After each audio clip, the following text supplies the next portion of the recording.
One thing they have told me is bicycles can take the sidewalk.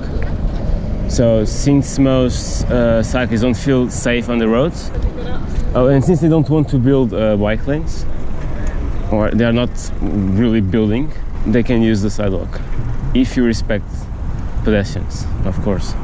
With that in mind, let's jump in for a mini intro.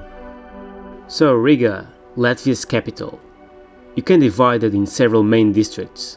The UNESCO World Heritage Site Old Town, by the Daugava River, Art Nouveau district, Moscow district, Central Riga, Kipsala and Pardaugava.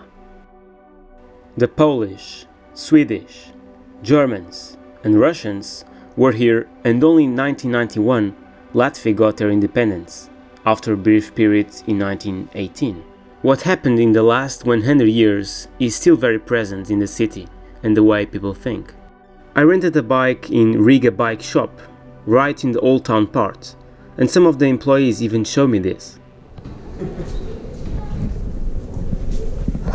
Wow. One of the guys came back, a little bit wobbly, and then I checked. The frame is broken. How that's possible even. I have to say that the cobblestones reminded me a bit of Lisbon city center, and for a longer time it starts to become uncomfortable.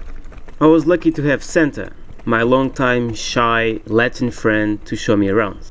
So I definitely don't recommend cycling in the old town. However, you must see it. The iconic House of the Black Hats, once an important association of merchants in the region, it also has a small surprise. The Swedish Gate, St. Peter's Church, Riga's Cathedral, Miss Art Nouveau, the most beautiful statue of a woman according with locals, and much more. So the monument, the Freedom Monument. Teve mai brivibai, which means, Santa? Damn it. It's a memorial built to honor the soldiers killed during the Latvian War of Independence between 1918 and 1920. So we headed north towards the Art Nouveau district, crossing first the Kronvalda Park.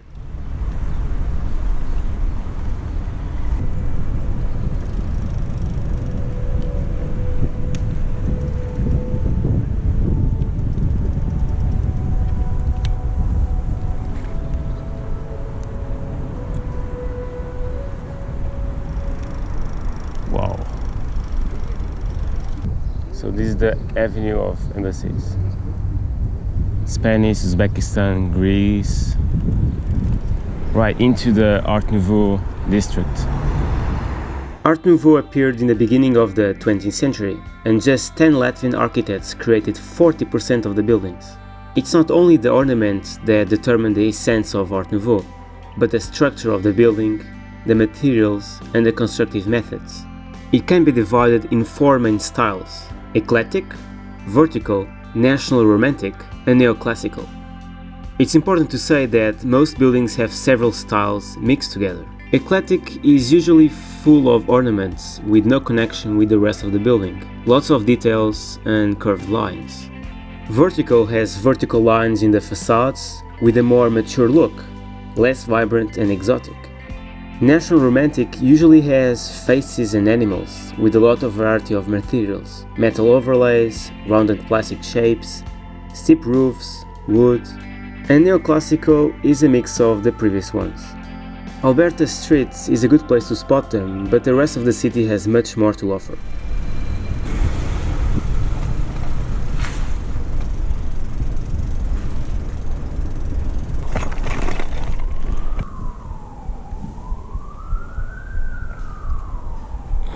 Very nice.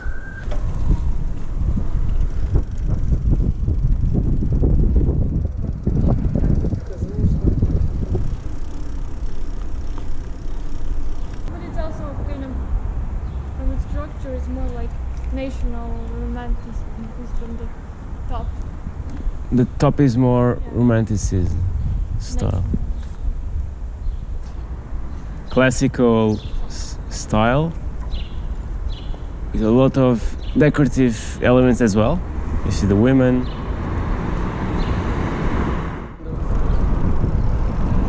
And this one? It's like a Greek style.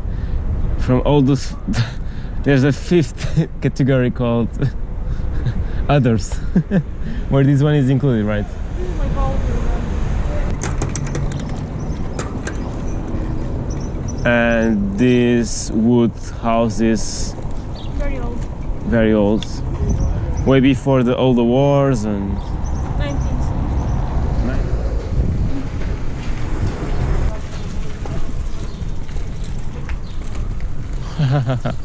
century.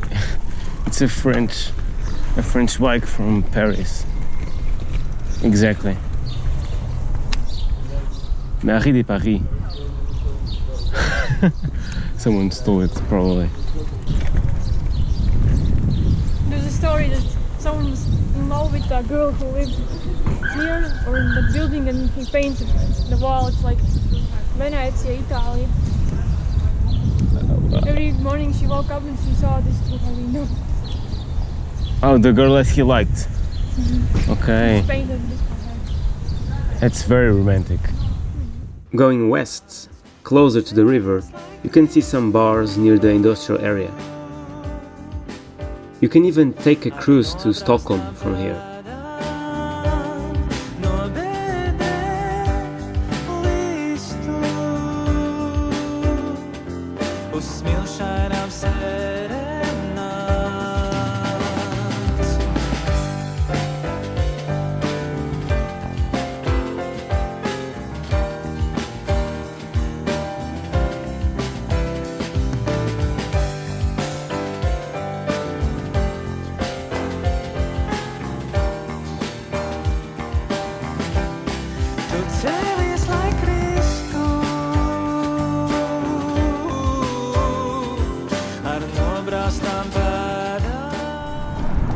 First electric scooters of Latvia, Atom. That's Big Christopher, and according with the legend, he founded the city of Riga. Taking the bridge to the other side, in Kipsala, I met Andrejs, a Latvian that didn't want to be recorded, but he let me use his voice and show me the place around. 50 years ago and more, this was some crappy place, and all the buildings and sailors living there. No, I don't mind sailors, but in Soviet years it became not very nice, and after independence years they started to renovate, and now it's a rather upscale place, and very rich people are living there. But it's interesting because in between that expensive cottages there are some leftovers from old times. That's a The best bike lane in Riga? yeah. Okay. By this time, no, not so much pedestrians, maybe. No. Okay. Okay, Miguel. Dai, ciao. Ciao, ciao. Thank you. Paldies. Oh, yes, Andrejs. Thank you for your time. You too. I went south to the neighborhood of Pardaugava, a quiet place full of old wooden houses.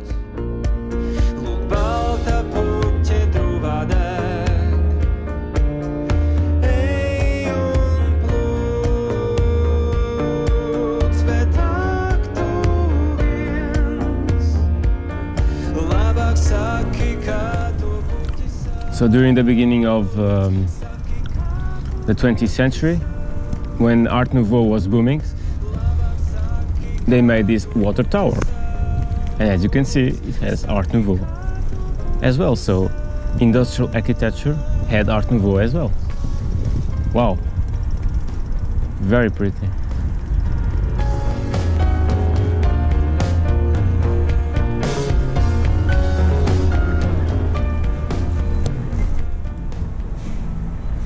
Hotel Two Wheels Viesnica.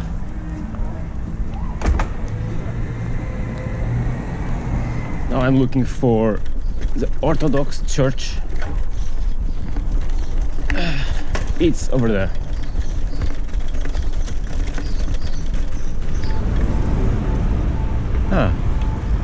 Fazenda.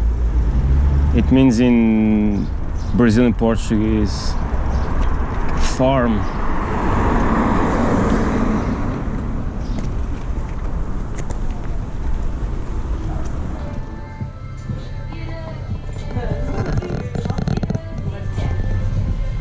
Interesting, they have tiles. Not that common for Latvian culture.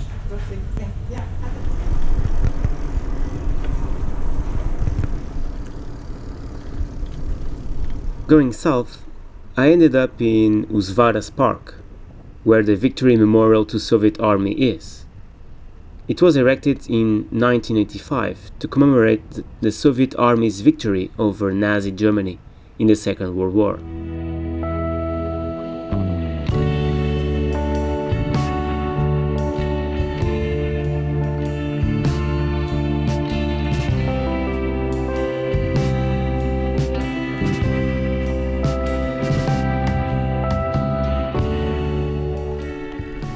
I think after riding a bike in Riga, I'll never complain again about cobblestones in Lisbon. These rocks are way bigger, way. Jesus. So this is Tornakalams station, and it's one of the departure points for the mass deportations of Latvian citizens in 1941 and in 1949, and these were the wagons used to transport. Many Jews were killed as well in Latvia, and I think there was a mass concentration camp in Riga.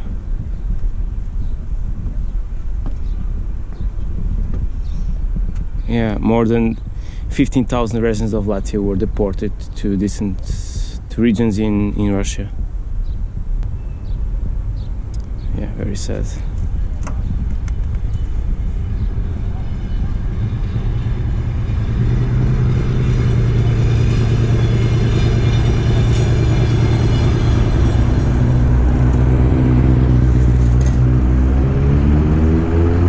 And that's the National Library.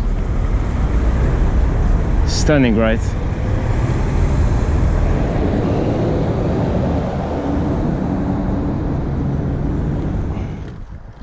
I decided to go to the Rabbit Island, Kipsala, and I first stopped in Luksala, a larger island with a swimming beach and some playgrounds.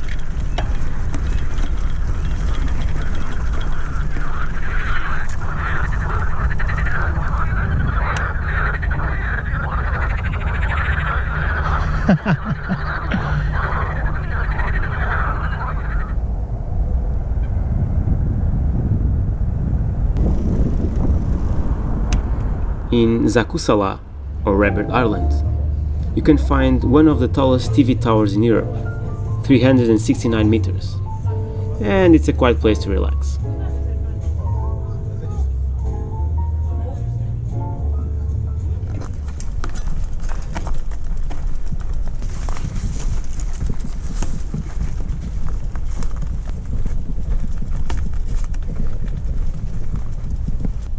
My own private beach. Taking another bridge again into the city center, I ended up in Maskavas Forstadt, or Moscow district.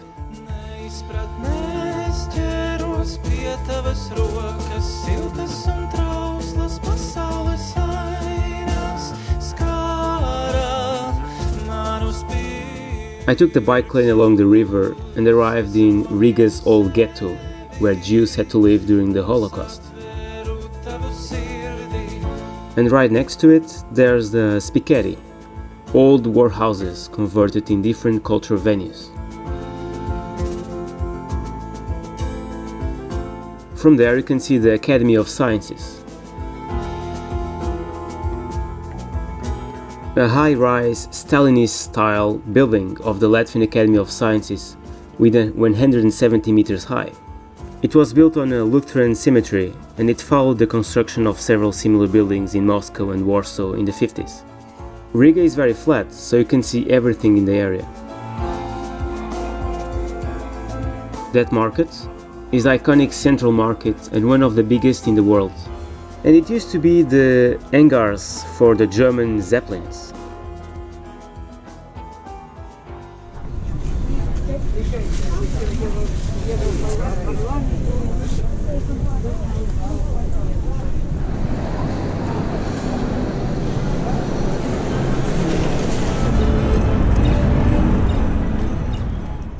In the end of the afternoon, I decided to explore central Riga with no destination in mind. Un tad, kā sniega piku no kalna laida, es ripoju arvien ātrāk un ātrāk. Aiz naida es varētu nobruģēt visu Jelgavas centru, noglāstīt galvu ik bērnam, kas mazliet sirsnības gaida, sešas melnas govis izslaukti krītu. Aiz naida, aiz naida, aiz naida, aiz naida.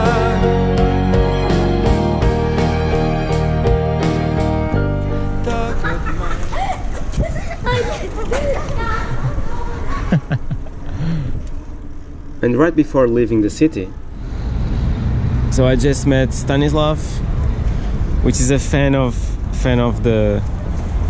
my channel. He came to say hi. Yeah. Ciao. He bought the horn just because of my channel, and he's very happy with the results that he's getting. Yeah.